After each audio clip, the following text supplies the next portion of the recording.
Sheikh chilli बहुत ही गरीब परिवार से था। वह पढ़ाई लिखाई में भी बहुत कमजोर था। अगर वो किसी चीज में माहिर था तो वो था दिन भर बस खेल कूद करना। अपना सारा समय वह मोहल्ले के लड़डेचकों के साथ कंचे खेलने में बिता देता था। इसी तरह उसका पूरा बचपन बीत गया। धीरे धीरे वह बड़ा होता चला गया, लेकिन उसकी आदतें नहीं बदली। शेख चिल्ली की इस आदत से उसकी माँ बहुत परेशान थी। वह चाहती थी शेख चिल्ली अब बड़ा हो गया है तो उसे कुछ काम धंधा करना चाहिए ताकि घर की हालत सुधर सके।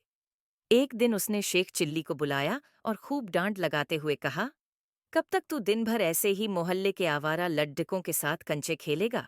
अब तो तू बड़ा हो गया है और हट्टा कट्टा भी है, तो तू कोई नौकरी क्यों नहीं करता है? कब तक ऐसे घर बैठे बैठे मुफ्त की रोटियां खाएगा? माँ की बात सुनकर शेख चिल्ली ने कुछ भी नहीं कहा। वह चुपचाप उनके आदेशों का पालन करते हुए अगले दिन नौकरी की तलाश में दूसरे गांव के लिए निकल पड़ा। शेख चिल्ली की माँ ने उसके थैले में रास्ते के लिए 7 रोटियां बांध दीं। इसके बाद शेख चिल्ली आगे की ओर निकल पड़ा। शेख चिल्ली ने आधा ही रास्ता तय किया था कि उसे भूख लग गई। वह एक कुएं के पास ठहरा और अपने थैले से रोटियां निकालकर खाने के लिए बैठ गया। माँ की दी हुई 7 रोटियों को देखकर वह कहने लगा, 1 खाऊं, 2 खाऊं, 3 खाऊं कि सातों को खा लूं। संयोग से उसी कुएं में 7 परियां भी रहती थीं। शेख चिल्ली की खाने वाली बात सुनकर वे घबरा गईं। उन्हें लगा कि वह उन परियों को खाने की बात कर रहा है। डर के मारे वे सातों परियां कुएं से बाहर आईं और शेख चिल्ली से विनती करने लगी कि वह उन्हें न खाए। माँ की बात सुनकर शेख चिल्ली ने कुछ भी नहीं कहा। वह चुपचाप उनके आदेशों का पालन करते हुए परियों ने शेख चिल्ली से कहा, हमें मत खाओ, हम तुम्हें एक जादुई गड्ढा देंगे।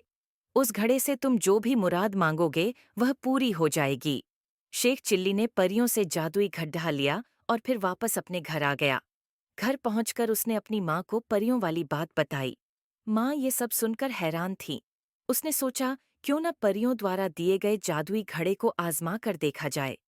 माँ ने घड़े से ढेर सारे पकवान की इच्छा मांगी। इतना कहते ही उनके सामने तरह तरह के पकवान थालियों में सज गए। दोनों से उस रात भरपेट खाना खाया। इसके बाद शेख चिल्ली की माँ ने उस जादुई घड़ी से ढेर सारा धन मांगा और दोनों अमीर हो गए। ये सब देखकर शेख चिल्ली की माँ बहुत खुश थीं, लेकिन उसके मन में डर था कि गांव वाले उसके मूर्ख बेटे से उनके अमीर होने का राज न उगलवा लें। तभी शेख चिल्ली की माँ को एक तरकीब सूझी। वह बाजार गई और ढेर सारे बताशे खरीद लाई। फिर घर के छप्पर पर चढ़कर उनकी बारिश करने लगी। छप्पर से बताशे की बरसात देखकर शेख चिल्ली खूब खुश हुआ। उसे लगा ऐसा उस घड़े की वजह से हो रहा है। उसने ढेर सारे बताशे खाए। अमीर बनने के बाद शेख चिल्ली व उसकी माँ के रहने के तौर तरीके भी बदल गए, जिसे कुछ ही दिनों में गांव के लोगों ने भांप भी लिया। गांव के लोग सोचने लगे कि अचानक ये इतने अमीर कैसे हो गए। गांव के कुछ लोग शेख चिल्ली की माँ के पास गए और पूछने लगे, आखिर उन लोगों के पास इतने सारे धन कहाँ से आए। गांव वाले की बात सुनकर शेख चिल्ली माँ ने कुछ नहीं बताया, तो उन्होंने सोचा कि चलो सीधा मूर्ख शेख चिल्ली से ही पूछ लिया जाए। एक दिन मौका मिलते ही गांव के लोगों ने शेख चिल्ली को बुलाया और उससे पूछा कि आजकल तुम्हारे रंग ढंग कैसे बदल गए हैं। इस पर शेख चिल्ली ने उन्हें परी और जादुई घड़े वाली सारी बात बता दी।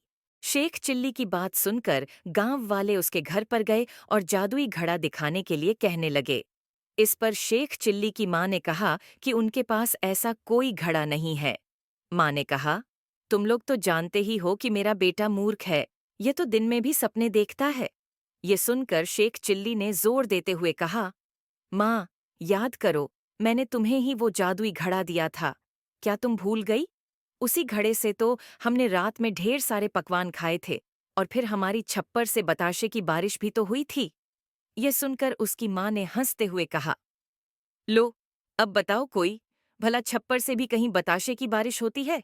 अब गांव वालों को भी शेख चिल्ली की माँ की बातों पर यकीन हो गया था। उन्होंने मान लिया कि शेख चिल्ली ने कोई सपना देखा होगा और उन्हें कोई मनगढ़ंत कहानी सुना रहा होगा, और सभी अपने अपने घर वापस चले गए। कहानी से सीख, मूर्ख लोगों की सच बात पर भी कोई यकीन नहीं करता है। इसलिए उम्र व जरूरत के अनुसार खुद की कमियों को दूर करना चाहिए और होशियारी का हुनर सीखना चाहिए।